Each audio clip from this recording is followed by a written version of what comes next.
PLAB is going to be replaced by what they call the UK MLA. But I must say that for doctors, the requirements for the English proficiency exam is a bit higher than that for nurses. Okay. So I think for nurses, I think a 6.5 in writing is accepted. Yeah, but for doctors, the criteria is that you need to get a minimum of 7.0 in all bands. I don't wanna see the way you fall apart. Even though you told me to get back your heart, I still spin inside your orbit. Yeah. Hello guys, welcome back to another video. My name is Mhercie and I'm a nurse in the UK. On today's video, I have someone special to interview, and he's someone who has recently been through the process for doctors. A lot of you have asked me some questions about how the process is for doctors and if getting a job is as difficult as it is right now for nurses. So I have someone who has recently been through the process and it's still fresh in his mind, so he's here to answer all of our questions. Don't forget to subscribe to my channel if you're not subscribed, and watch this video through to the end. You're welcome to my channel, Samuel. Okay, thank you very much, Mhercie. So can you briefly tell us a bit about yourself? Okay, all right. Well, like you said, I'm a medical doctor. I graduated from University of Ghana Medical School, that was some time back, and I worked in the northern part of Ghana after my house job in Tamale. And I happened to first go to Sweden for a master's program in public health. That was on a full-time scholarship. And then I came back to work for some time in Ghana before finally migrating to the UK. Oh, that's very good. What informed your decision to migrate to the UK? Okay, I think personally they are multifactorial. The main thing being that well, I'm interested in emergency medicine, okay? And back home in Ghana, emergency medicine, although has been there for some time in Kumasi, that is in Kofanochi Teaching Hospital, but it's still not functional in its full capacity because of the limitation of resources and all that in the hospital setting. Yeah, Kolebu Teaching Hospital just started it, I think, last year. So because of the field or specialty that I'm interested in, that is one of the main reasons actually that I felt after discussing with my wife, we decided that it may be better to actually relocate. So I know that you've just arrived. How have you found things so far in the UK? Well, for me, it missed my expectation. I didn't really have so much of expectations like that because I had researched a lot about the UK. I had read a lot about things in the UK. I actually researched before making that decision, so I knew what to expect. And so far, I must say that it has actually met my expectations. So was the whole process from writing of IELTS all the way through your arrival in the UK, was it difficult? Well, nothing comes on a silver platter. So obviously, yeah, medicine, as we all know, is always challenging, and in the medical profession, even in the health profession, every time you're writing exams upon exams, so one gets used to it. But actually, you never stop writing exams until maybe you become a consultant or something. Yeah, but I started the IELTS journey while I was in Sweden doing my master's program. That's when I started preparing for my IELTS.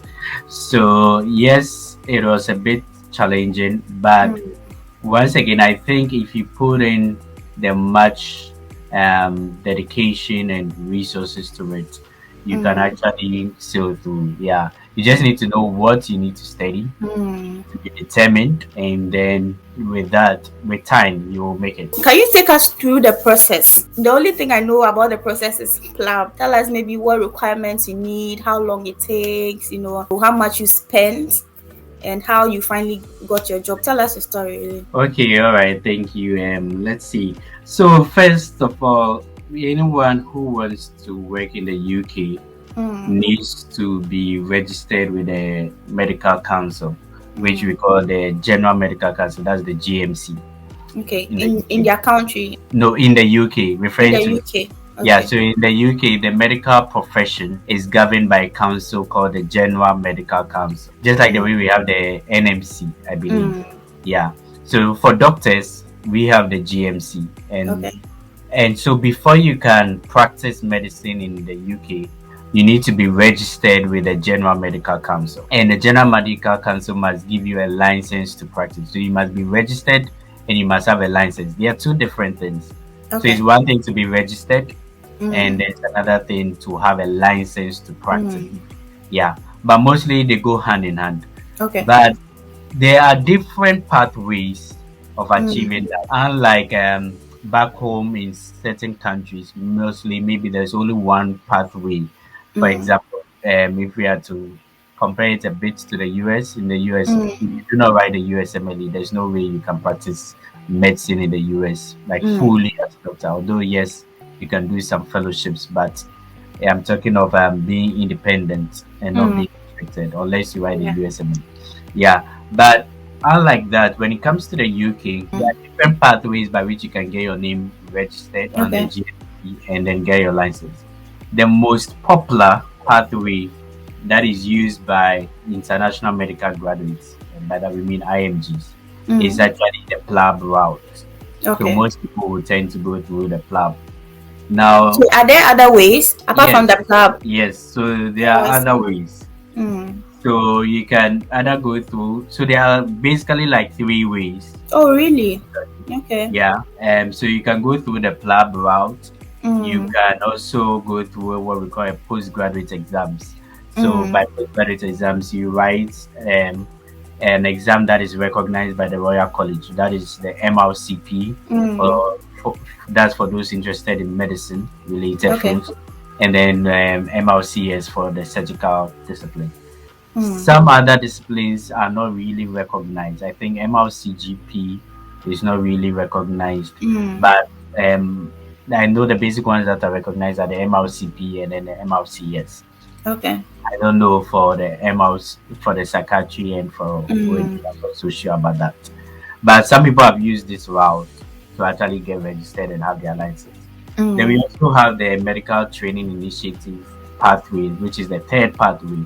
For that one you need a sponsored body. So for that one it can be a little bit complicated. For some people, maybe their home country, an organization in your home country sponsoring you. By that we mean like a governmental organization sponsoring you. Yeah. Maybe you've already completed your specialization back home in your country, or you're in the process of completing, and so you are allowed to, in conjunction with the Royal College body here in the UK, you are sponsored to come over to the UK and then I think work for about 24 months. Yes, that's 2 years. And then you work as a specialist and then complete your specialization. And then I think you're required to go back. I'm not so conversant with the full pathway, but yes, there are some restrictions with respect to that one. And they also come on a different visa. They come on a tier 5 visa, whereas the other 2 pathways will come on a tier 2 visa. So the last one wouldn't count to ILR. That's if you are talking about the UK. So the one that is popularly used by most people is actually the PLAB. And the reason being that most people will make that decision when they haven't yet specialized, or when they haven't yet entered specialization in back home in their country. They have finished medical school, they have done some internship, which is mandatory for us. So you'd have done some internship, a recognized internship, and then maybe you want to practice medicine elsewhere, and for that matter, you want to practice in the UK. Then mostly the common pathway is to go through the PLAB, which is the licensing exam. So these are the 3 pathways. And maybe I can talk more about the PLAB because that was sure. All right. So with respect to the PLAB, you have to first write the IELTS or an English proficiency exam, or you are qualified to actually take the PLAB exam. So you cannot write the PLAB 1 exam without passing an English proficiency exam test. So with the English proficiency, is OET accepted just like with nurses, or it's just IELTS for doctors? Yes, so OET is accepted and then IELTS is also accepted. And then obviously if you graduated from an English speaking country, a recognized English speaking country, then you do not have to write the English proficiency exam. So you can either show evidence of English proficiency or you take the exam. Okay. Yeah. But I must say that for doctors, the requirements for the English proficiency exam is a bit higher than that for nurses. Okay. So I think for nurses, I think a 6.5 in writing is accepted. Yeah, but for doctors, the criteria is that you need to get a minimum of 7.0 in all bands. In all? Yes, in all. And the total should be 7.5. Okay. So at least, yeah? Yeah, at least. So your total at least should be 7.5. Okay. And then minimum of 7.0 in all 4 sections. Oh, okay. Yeah, that is for the IELTS. And then for the PLAB, I think it's 400. I'm not so sure of the weight because I didn't write weight. Okay. But it's something similar like that, either 400 or 350. And this IELTS is IELTS academic as well, isn't it? Yes, IELTS academic. With the nurses, they accept standard IELTS and UKVI. Is it the same for doctors as well? Yes, so for doctors, it should only be IELTS academic. But yes, you can write either UKVI academic or just normal IELTS academic. All right. Okay. Yeah. Now there is another thing I didn't mention. If you haven't yet completed internship back home, in other words, if you just graduated from your medical school and you want to come straight to the UK without doing internship back home, we also have what we call the foundation program. Okay. That is also for the UK. The foundation program is for UK medical students. It's like their internship year. When UK medical graduates complete medical school, they also have an internship. They also go for an internship, and which actually lasts for 2 years. Okay. And so they go through, and that internship program is called the foundation program. Okay. Now, if you have completed internship back home, then you do not qualify to come through the foundation program because it means that you've already done that. Yeah, you've already done that. But if you haven't done your internship, then you have, and you want to come straight directly to the UK, then you have to actually go through the foundation program. Okay. The foundation program still requires you to write PLAB 1, PLAB 2, the IELTS. Okay. Only difference between coming through the foundation program and if you've already done your internship is that for the English proficiency for the foundation program, the requirement is higher. It's even higher. Yeah. It's higher than the normal requirement for one who has completed. Yeah. So if you've completed your internship back home, the requirement is just a 7.0 in at least all 4, and then a total of 7.5. But for the foundation program, the minimum is 7.5 in all 4. Wow. Yes, 7.5 in writing as well. And then your total should also be 7.5. Okay. But just that for the foundation program now, they are accepting even IELTS general, and so it's not just only IELTS academic. It can be any other thing. It can be IELTS general. Yes, but still you must meet the 7.5 criteria.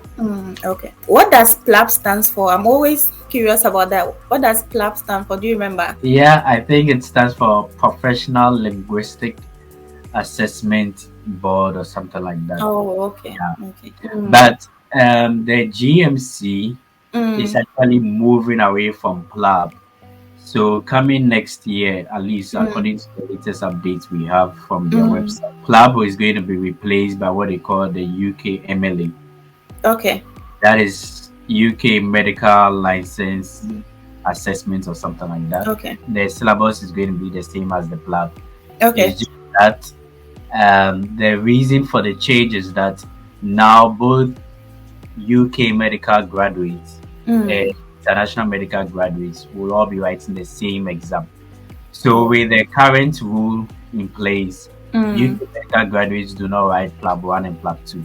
Okay. So right from their medical school, recognized by the GMC, they enter into their foundation program, and then after foundation program, they can go on to enter through training and then specialize in whatever field they are interested in. However, now GMC is saying that they want to standardize everything. So they want both UK medical graduates and international medical graduates to sit for the same exam. And so now they're introducing the UKMLE.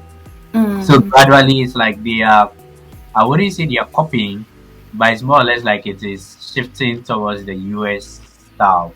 Because US, both US medical graduates and foreign medical graduates all write the same thing. Yeah. So that is what the UK also wants to now introduce and bring it. Okay. So sometimes I hear that there's a long queue before you can write PLAB 1 or is it PLAB 2? And I think there are no centers in Ghana that you can write PLAB. Is it true? Well, it's partially true. Yeah. So yes, there's the PLAB 1 and then the PLAB 2. Now for the PLAB 2 is written all year round. So you always have a date to write PLAB 2. Let me first start with PLAB 1. So with the PLAB 1, the PLAB 1 is only written certain times in the year. So as it stands now, it's written in February and also written in May and then in August and then in November. So it's written 4 times in a year all over the world. It's written only 4 times in a year. There are only specific countries and centers where the exam is written. So if you are in a country where there is no center in your country, then you have to travel to another country to write the exam. But in Ghana, Ghana is a center. So there is a center in Ghana, which is the British Council. And is taking over there. However, there are limited slots in most of the places all over the world. So as it stands now, I think for May, August, and I think November 2023 is fully booked. So there are no available. So the whole of this year is fully booked? Yes, the whole of this year is fully booked. Recently, the GMC opened some slots for booking for next year. So what is happening is that if you want to write the exam next year, you usually book the year before. Yeah, so not long ago, the GMC opened some seats for people to book for February and May next year, 2024 exam.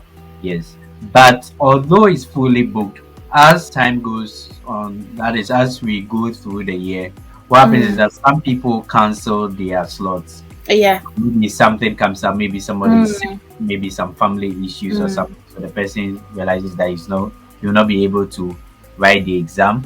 Or like I said earlier, if there's no center in your country, you have to travel to another country to write the exam. So maybe someone may be denied a visa, or he doesn't get clearance to be able to travel to go and take the exam. So they'll end up canceling their seat. When the seat is cancelled, GMC makes the seats available, provided the closing date is not yet up. So some people keep monitoring the system for vacancies and then they book the seat.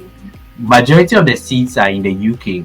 Because obviously it's a UK exam. But for some people it becomes difficult getting a visa to come to the UK to write the exam.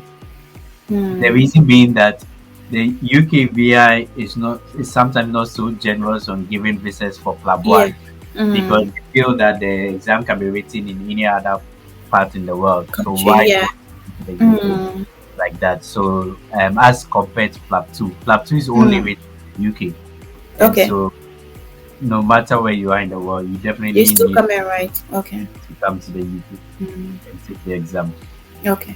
Is the registration for PLAB 1 expensive?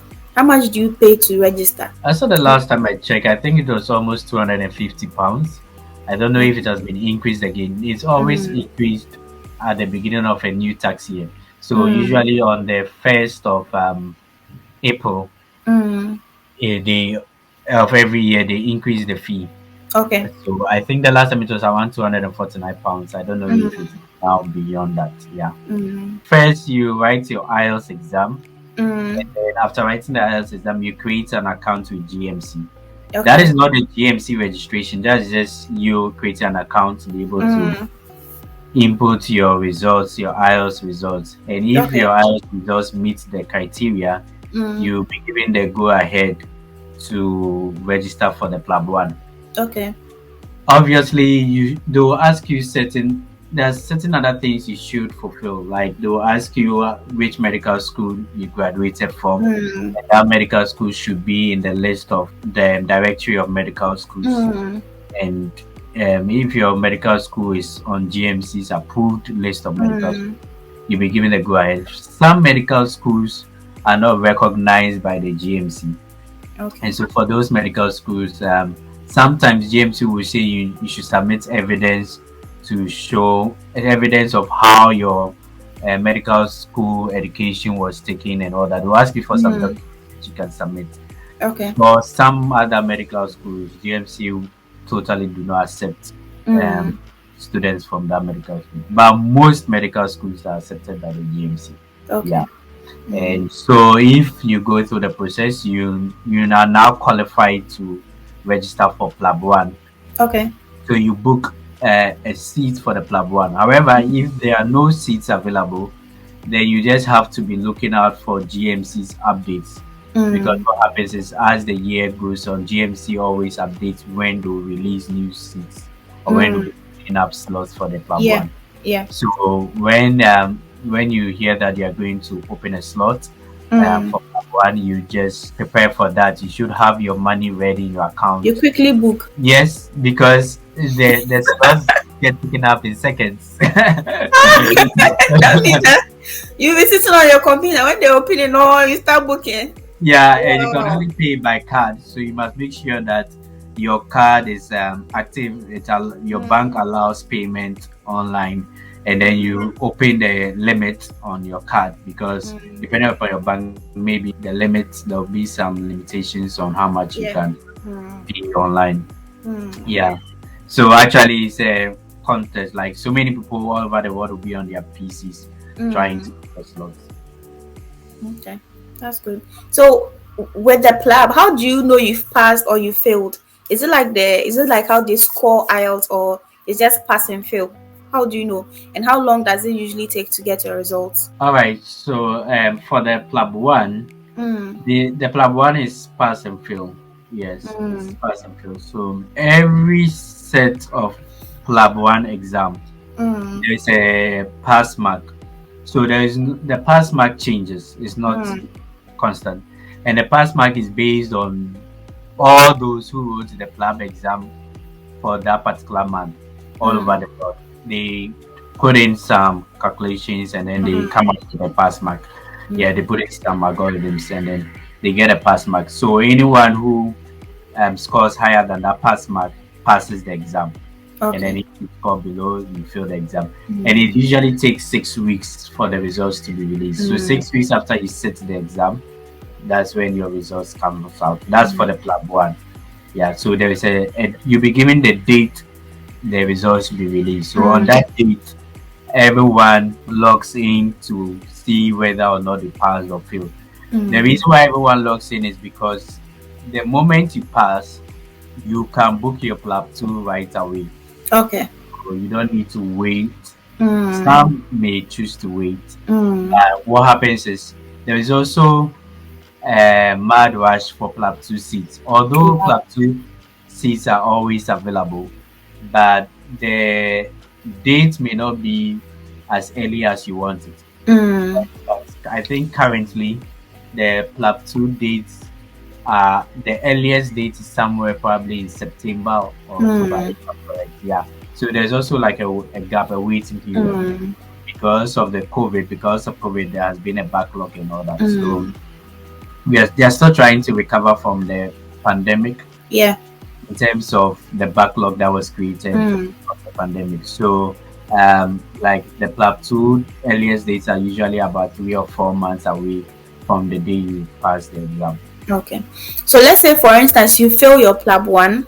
Can you rewrite again? How many, or do you have like a limited number of tries that you can try, or you can keep writing again and again and again till you pass? No, you cannot keep writing again. You are allowed a total of 4 attempts, but one more additional attempt. So in other words, you can, once you fail, you can reset the exam. You can reset 4 times. But if you fail all the 4 times, before GMC will allow you to take it the 5th time, I think you need to submit some proof or some documents. I'm not so sure which documents is that. You're allowed to take the 5th time. Yeah. Okay. So when do you start your application for visa? Do you have to prove evidence that you've registered for PLAB 2 and add it to the rest of your documents to apply for visa? Or after you apply, after you've passed PLAB 1, you don't have to necessarily register for PLAB 2. You can just go ahead and start applying for visa. Yeah. So that's a very intelligent one in the sense that, so you need to be strategic and you need to also be planning ahead. So right from the time you start, you know that you're going to write a PLAB, or even before you write your PLAB 1, you need to be preparing ahead concerning your visa. Because there are so many things that come into play when it comes to the visa and the PLAB 2. However, you can only start the application for the UK visa, as we all know, that is 3 months before the intended date of arrival. So you need to know when you are going to write the PLAB 2. You should have at least booked your PLAB 2 seat. And you cannot submit your application without having a PLAB 2 booking, because UK VI needs evidence of the fact that you are coming to the UK because of the PLAB 2. So you need to have booked your PLAB 2 seat. But it doesn't mean that you cannot start the application when you haven't booked your seat. It's just that before you submit the application, you should know the date of the exam. You should know the date you intend to arrive in the UK and all that. Now, the reason why I was saying that you should actually start the preparation ahead is because the visa that you apply for to write the PLAB 2 is actually a visitor's visa. So really? It's not straight away tier 2 visa. No, it's not a tier 2 visa. Oh, okay. Because you are just coming to write an exam and go back to your country. So all the rules and regulations surrounding a visitor's visa applies to your visa when you apply for the PLAB 2. So by that, you need to show that you have enough financial evidence to support yourself. So you should have good funds in your account. Either you sponsor yourself or you can let somebody sponsor you. But then there should be a financial backing and there should be evidence of the fact that you will be able to cater for yourself. Then you need to convince the UK VI officials, the clearance officer, that you will return back home to your country after the exam. And then also you need a purpose here, and the purpose is that you are coming to take a PLAB 2 exam. Now, people have different ways of applying for their visa in terms of the fact that there is not one blanket there's not one particular rule that you can use for everybody. So for some people, they may state in their visa application that they need to come to the UK a month before the exam because they need to actually prepare. Maybe attend an academy, because there are some academies that most people attend to prepare for the PLAB 2 exam. It's not mandatory for you to go through an academy. There are so many people who have passed the exam without going through an academy. But the general thing is that most people will actually subscribe to an academy. And so they would want to come to the UK maybe a month before or sometimes weeks before, so that they can attend the academy, attend some mocks before the date of the exam. And so if you are factoring that into your visa application, then it means that you should also show that you have funds to cover the time you want as well. So you need to start planning ahead, way ahead, even before you write a PLAB 1. And unlike other countries, when it comes to their visa application, for the visitor's visa with the UK visa immigration, when it comes to showing proof of funds, they are not just interested in the total amount of money in your bank account. In other words, you can have maybe even £10,000, but if your financial statement does not prove how you got the money, you still be denying the visa. Wow. This process needs planning. If you want to go to UK next 2 years, you have to start planning now. Yes, This is like exactly. That's very true. forethought. Yeah, so if you are sponsoring yourself, then UKVI is interested in what you do back home in your country in terms of your job. If you are working as a doctor, they are interested in your salary, how much you make a month, how much you save a month, and then your financial document that you submit should prove that you have been building up that amount of money. Maybe even if it's an investment you made, it can be anything, but then there should be proof of it, because they don't want you to go and borrow money and then put it in your account and use it to travel.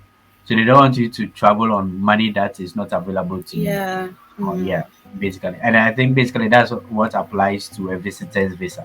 So like I said earlier, so the rules and regulations surrounding a visitor's visa comes into play when you are applying for the PLAB 2 visa. The only thing is that you do not need to overly prove your intent of travel, because they know that you're coming to write. You're coming to write PLAB 2. So that one, the purpose of travel is there. And then there's even a part in the visa application where they'll ask you whether you're coming to take the PLAB exam or the OSCE, the nursing, for the nurses, the OSCE exam. Yeah. So we actually have that part in the visa application. So definitely the first criteria is already established. There are three main criteria you need to fulfill. That is purpose of traveling. And for this one, the PLAB 2, that one can easily be proven. But the most important one, for which reason most people are denying their business, is the financial one. So the second criteria is that you should show that you have enough funds to cover your trip. And like I said, you can either self-fund yourself or you can get someone to sponsor you. The person can be your father, your mother, any like that. But still, they must show how they got the money. There shouldn't be any red flags when it comes to your statement. No lump sum of money entering into your account like that. Then the third thing is that prove that you return back to your country. You can prove that by showing that you are employed, so you can submit your employment letter back home. Yes, or if you have any properties too, you can submit that. Or if you have family members, you can write a cover letter saying that definitely you have to return home to cater for your wife, your spouse, your partner, whoever. That's like that. All those are proofs that you have to go back home. Okay. So this one, if you are denied visa, that means your PLAB 1 has gone to waste like that.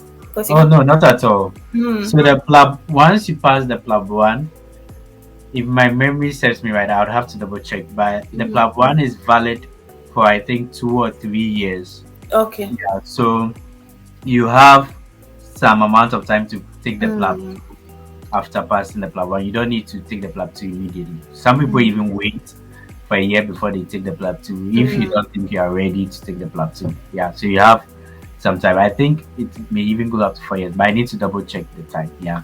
Now, for if you are denying the visa, you just need to reapply. But just maybe your PLAB 2 date, if it's closed, then you have to cancel your PLAB 2 and then book another date. But the good thing is that GMC always refunds your money if the reason for cancellation is because you are denied the visa.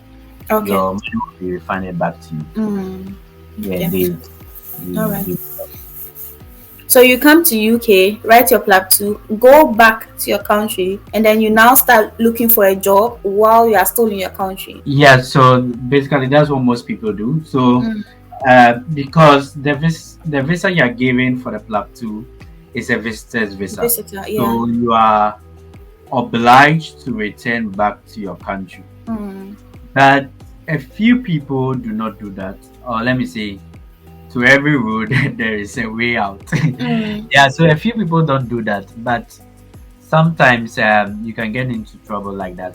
So what some people do is, or what some people have done in the past, I don't know if it currently works out now, but what some people have done in the past is, after their PLAB 2, they take on a clinical attachment. So you can apply to do an attachment.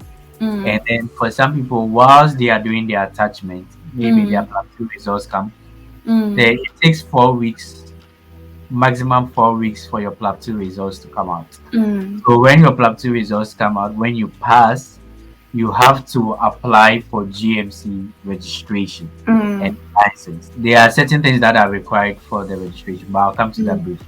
Okay. So after passing the PLAB 1 and the PLAB 2, when you also get your GMC registration and your license, you can now apply for a job. Okay. So for some lucky ones, they do an attachment after the PLAB 2. Okay. When they're able to get their license and registration, sometimes, on some few occasions, the hospital where they are doing an attachment can employ them to work in the hospital or in the trust. If that is the case, sometimes they are able to submit an application to UKVI and explain to them that they will not be able to go back home to their country to apply for the visa. But you need approval from UKVI to apply with it. I think when you're on the visitor's visa, you can't change it to a work visa. You must leave the country and apply from outside the country. Exactly. But a few people were able to first get approval from UKVI to switch. And there have been few occasions where UKVI have approved that, all right, go ahead, we'll allow you to switch. And UKVI was doing that during the COVID.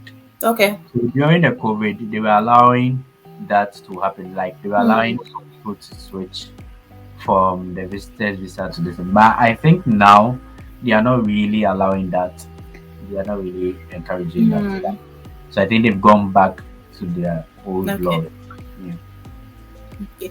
So if everything works fine, you get your license when you're back in your country, and then you start applying for jobs. Yeah? Yes. So after the PLAB 2, when you pass, you need to apply for GMC registration and then license. So GMC would, when they send you your results, they will also send you the requirements or the process that you must go through to apply for the registration and the license. Okay. So basically, you need your medical school certificate, you need your certificate of good standing from your council, that is your home country, the medical regulatory body from your home country. You need a certificate of good standing from there. Then if you've completed the internship back home, you need a certificate or a proof of the fact that you've completed a recognized internship program. So GMC has their requirements for internship, and you should have met those pattern of internship. So there are some countries where maybe their internship may not be under supervision. Maybe the internship is they do 6 months of surgery, and then maybe another 3 months of another surgical discipline, and then maybe only 1 month of a medical discipline. Now, the GMC doesn't recognize such internship patterns, so there's a set of minimum months you should have spent in medicine. I think about 3 months of medicine and then 3 months of surgery if your internship was for 1 year. And then if your internship was for more than 1 year, that is either 1.5 years or 2 years, then you should have done at least 6 months of a medical discipline in internship and then 6 months of surgery.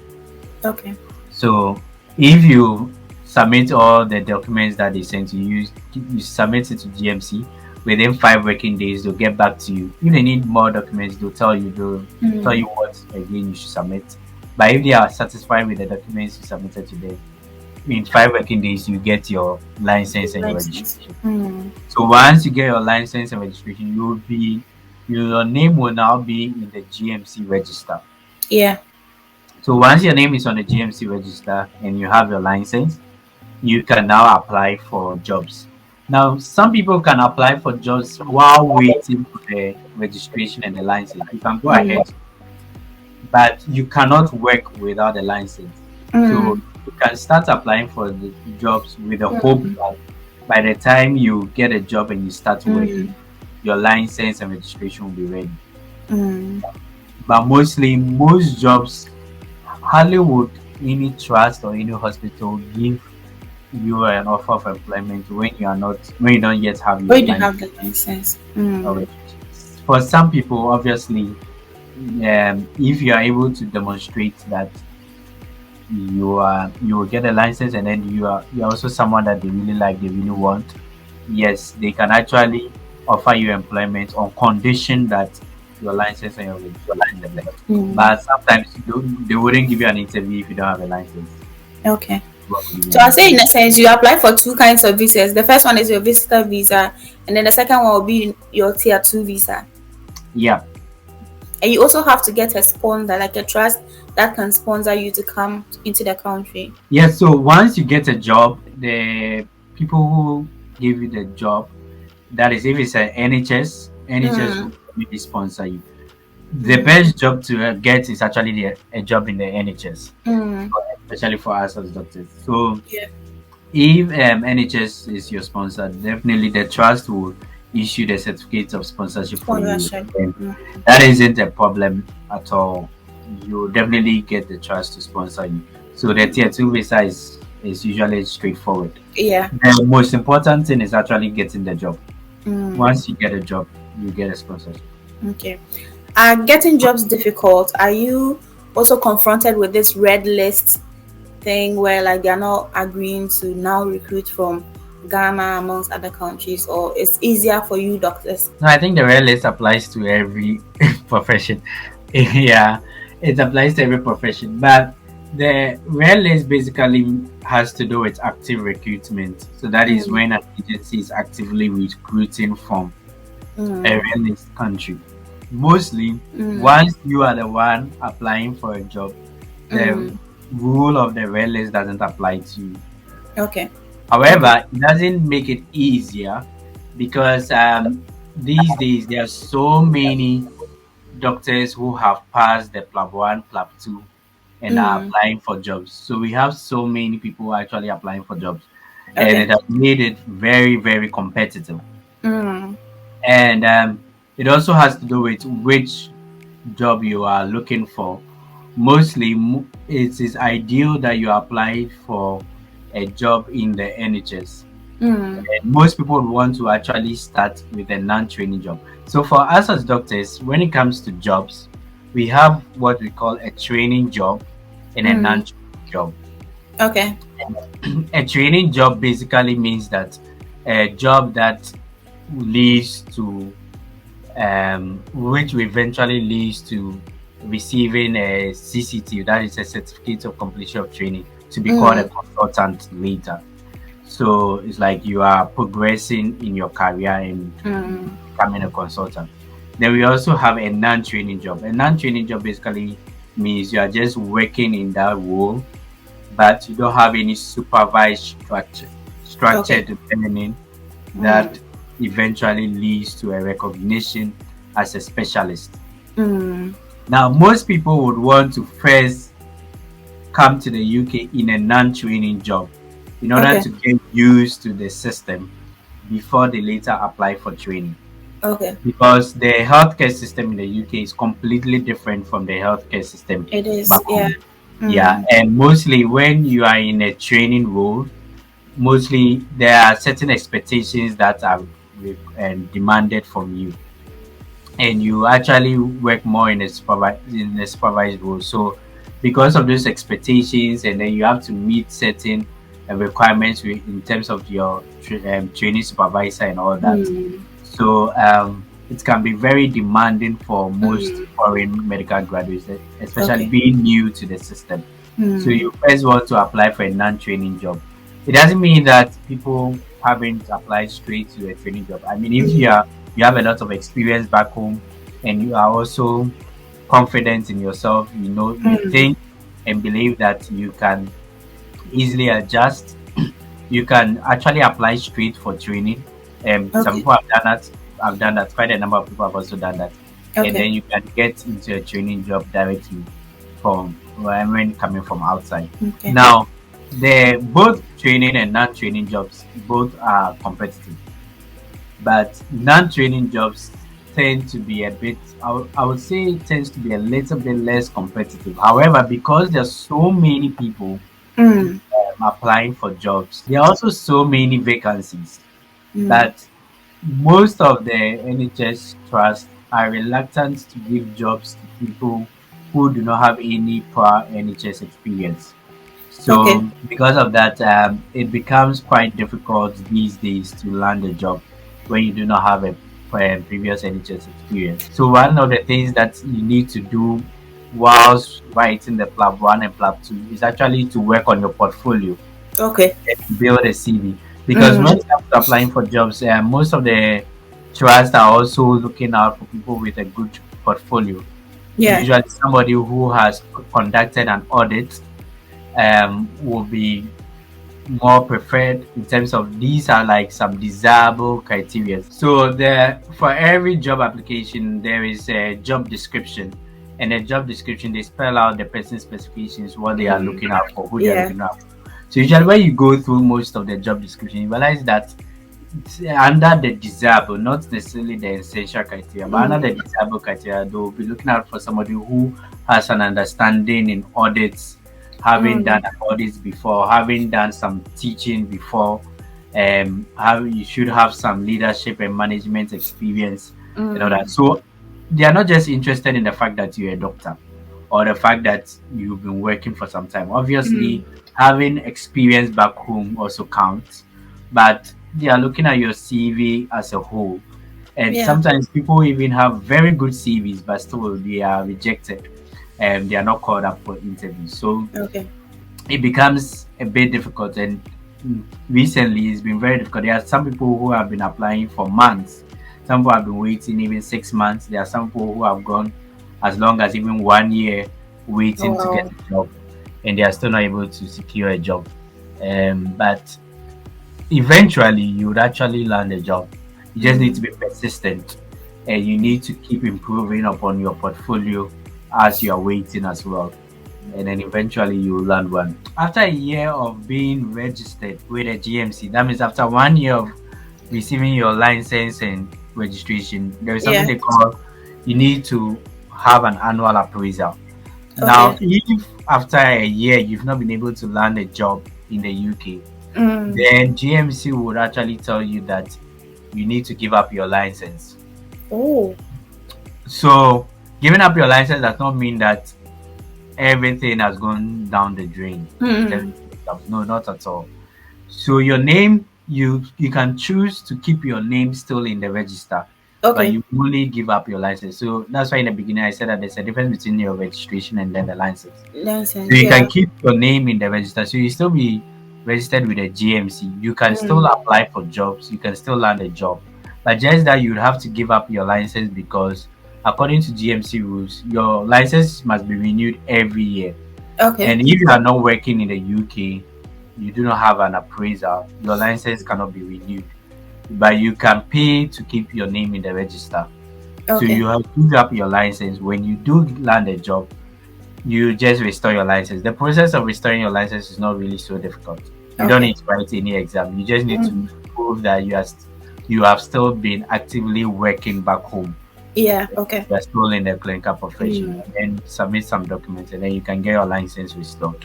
Please give us a range of how much salary you'd be receiving starting fresh as a doctor in NHS. Okay. Because I want to see how different it is from back home. And you start at the lowest salary scale, or depending on your experience, they may scale you up the salary scale, or it depends on the negotiations you have during interview. How does it work? So first of all, it depends upon the job that you are given.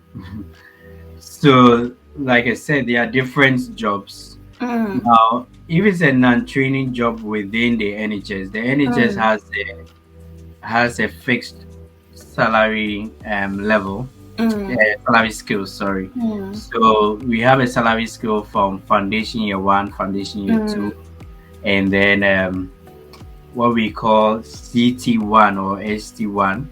That is like first year of training. okay. And then if it's a non-training, will sometimes do. Some trusts will call it senior house officer, SHO. They Mm, have all kinds of names, but they mean the same thing. So clinical fellow, senior house officer, FY2, and then junior clinical fellow, or a mm, trust grade doctor, like that. and sometimes they call it a CT1.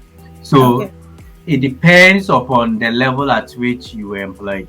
Okay. If you are employed as a FY2 doctor, your salary will be on the scale of a FY2 in the NHS, which is fixed. It varies slightly between England, Scotland, Wales, and the Northern Ireland. Okay. But it's generally the same within the same country. So if it's in England, the salary scale is the same. If it is. So definitely when you're applying for jobs, you get to see the salary that you'll be paid in terms of the annual salary. But it comes as a range. Okay. So it comes as a range because, like you did mention, it depends also on your experience sometimes back home. Yeah. It's up to the trust to decide and agree whether they will consider your experience back home. So for some trusts, yes, they'll consider your experience back home, just that they'll ask you to submit evidence of your experience, your working experience. They'll have a meeting and then they'll decide whether they are going to recognize all of it or part of it, and then decide which skill or which level they'll place you starting salary.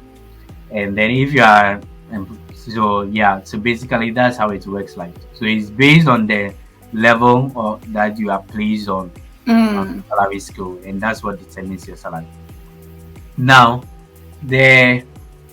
I did mention that there are different types of jobs and non-training jobs. You can also apply to an agency job.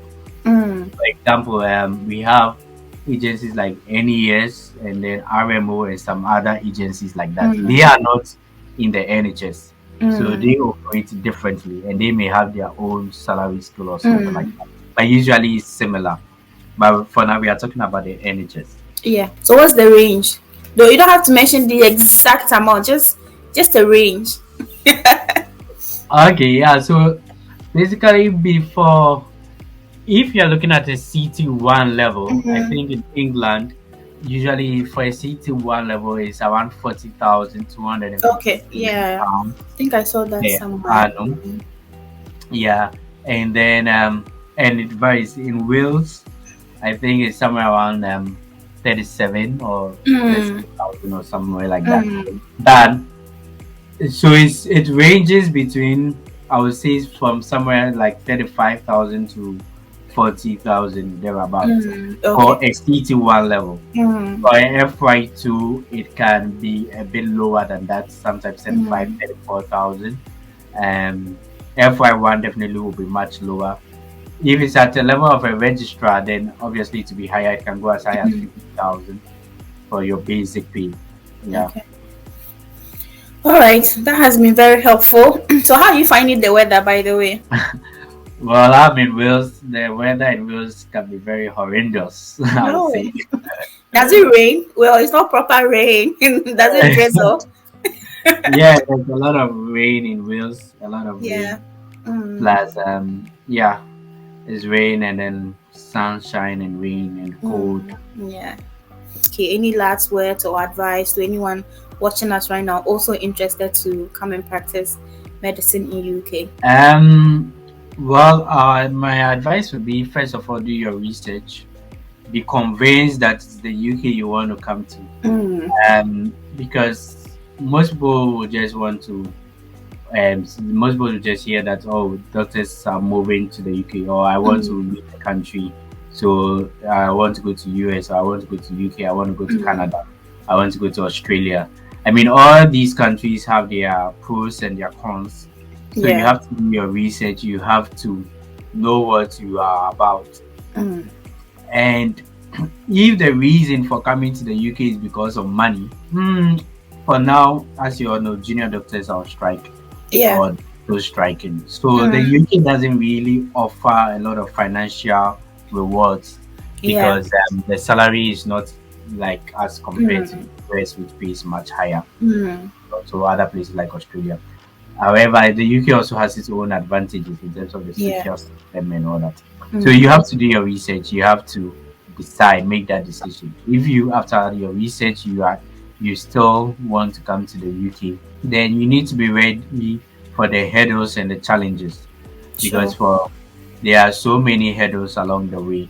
I mean, sometimes there's so many doctors who have had to resit PLAB 1, they've had to resit PLAB 2. There's not everybody that gets to pass it with their first attempt. But then you should be committed, you should be dedicated, you must be persistent, so that even if you fail the exam, you don't easily give up. Because once you are convinced that this is what I want to do, then no matter the challenges or the hurdles that come, you realize that you still will be able to overcome them, or you will still go the length and breadth to overcome them.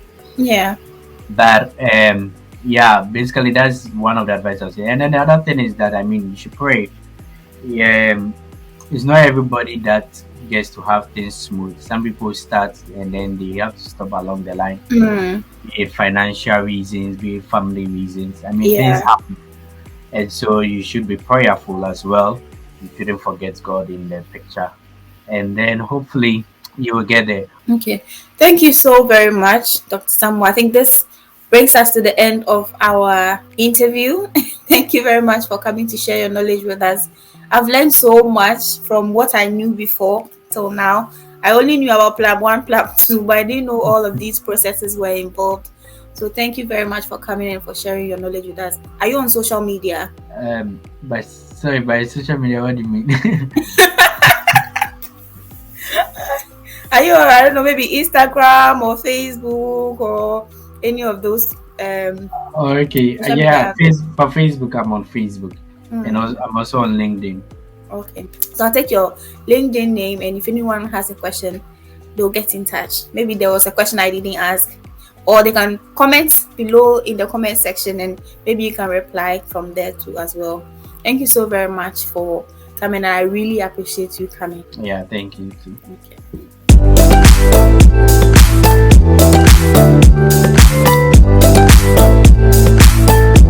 I don't wanna see the way you fall apart. Even though you told me take it back your heart, I still spin inside your orbit.